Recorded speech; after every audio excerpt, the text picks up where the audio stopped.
안녕하세요. 대업에서 반도체 업종과 IT 산업 담당하고 있는 임주성입니다. 자, 오늘 같이 살펴볼 종목은 한양 디지텍이라는 종목인데, 다들 좀 처음 들어보실 가능성이 좀 높은 기업 중에 하나일 거라고 생각이 듭니다.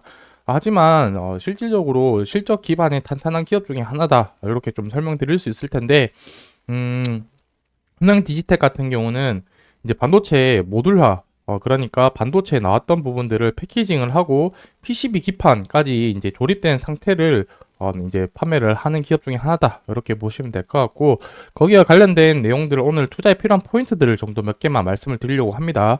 그래서 23년도 발표 실적이 됐는데 어떤 부분에 영향을 미쳤고 실적이 어떻게 변화가 됐는지 그 부분 하나 좀 살펴볼 거고, 이제 24년도, 25년도 업황에 대해서 분위기 어떤지, 실적이 어떤 식으로 흘러갈지에 대한 예상치, 그런 부분들 하나 또 말씀드려볼 거고, 마지막으로는 차트를 보면서 현재 주가 위치가 어떤 위치에 있고 어떤 시나리오로 흘러갈 수 있을지에 대한 제 개인적인 생각을 한번 또 말씀드려 볼 테니까 좋아요, 구독 한 번씩 눌러주시고 영상 바로 한번 좀 보도록 하겠습니다.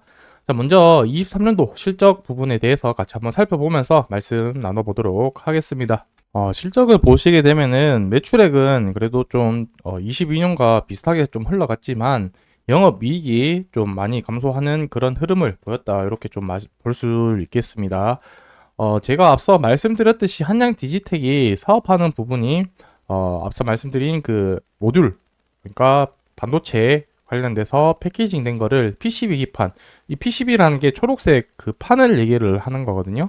거기까지 이제 조립된 거를 판매를 하다 보니까 아무래도 전방 산업이 메모리 업황에 따라서 그 모듈까지 좀 연쇄작용으로 좀 적용이 되기 때문에 반도체 업황과 좀 동행하는 그런 흐름을 보인다.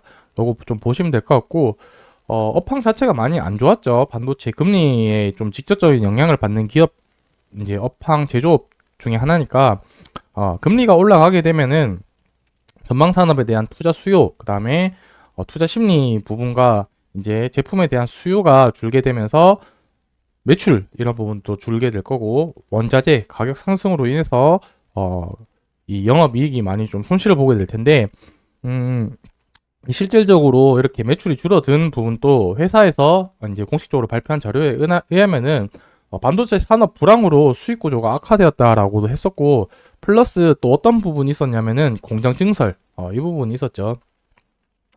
결국 이제 다가오는 반도체 다시 호황기에 준비를 해서 공장 증설을 인한 고정 비용이 증가되었다. 이렇게 좀 발표를 했습니다. 어쨌든 반도체 업황이 안 좋았음에도 불구하고 21년도에서 22년도 실적이 계속해서 좋아졌고 23년도에도 그래도 많이 좀 유지를 했다.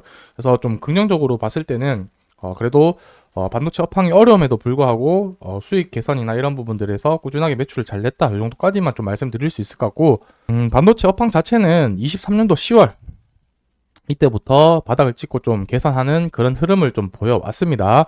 왜냐면 이 반도체의 업황을 평가를 하는 게 지표가 두 가지 정도 우리는 확인을 하는데, 첫 번째는 이 메모리와 낸드 플래시 가격의 그 부분에 대해서 한번 좀 의미있게 이제 10월부터 반등을 하고 있어서 그 부분 하나와 그리고 반도체 재고량 이 부분이 줄고 있으면서 이 재고량도 24년도 3분기 정도 되었을 때 적정 재고 수준으로 들어오는 그러한 예상치가 있기 때문에 작년 3분기 이후부터 이 재고나 반도체 가격이 개선이 되고 있으면서 업황이 좋아지고 있는 추세다라고 봤을 때는 24년도 하반기나 25년도 됐을 때는 온전히 이 호황기에 접어드는 사이클이 오지 않겠냐, 이렇게 좀 정리를 할 수가 있겠습니다.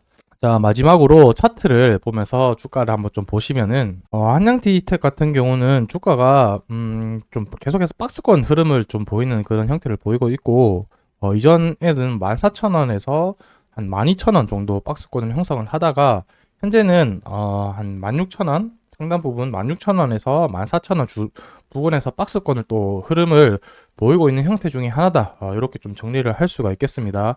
그래서 오늘 한 10% 가까운 상승까지 보이다가 8% 정도 상승분을 반납을 했는데 뚜렷하게 뭐 지금 현재로서는 어떤 이슈 때문에 상승했는지는 좀 파악은 안 되고 있는데, 거래량이 많지 않으니까 이 부분 다시 한번 또 상승분을 반납을 할 수 있는 상태다.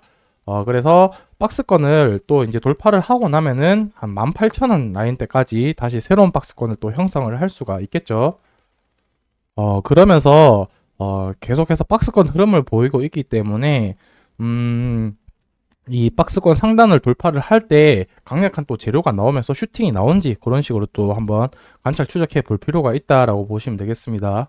그래서 오늘 영상에서는 지금 뭐 주가가 대략적으로 어떤 흐름을 보이고 있고 한양 디지텍 같은 경우는 박스권을 해서 아주 좀 오랜 기간 동안 가격이 횡보를 하면서 좀 지루한 패턴을 많이 보이고 있는데 이제 지금 봤을 때도 지난번 박스권에서도 한 3번, 4번 정도 상단을 두드리고 지금 이번에도 박스권 상단을 한 4번째 두드린 상태인데 이번에 다시 상단을 뚫고 새로운 지지 라인을 만들어서 새로운 박스권 형성한지 안 한지 좀 이 부분을 관찰 포인트로 좀 보면서 다음번 영상 촬영할 때 주가 변동에 대해서나 그 다음에 사업에 대해서나 전반적인 이 변화가 있는 부분을 중심으로 해서 한번 말씀드려 보도록 할 테니까 좋아요, 구독 눌러주시고 다음번 영상에서 또 인사드릴 수 있도록 하겠습니다. 오늘 영상 여기서 마무리하도록 하겠습니다. 감사합니다.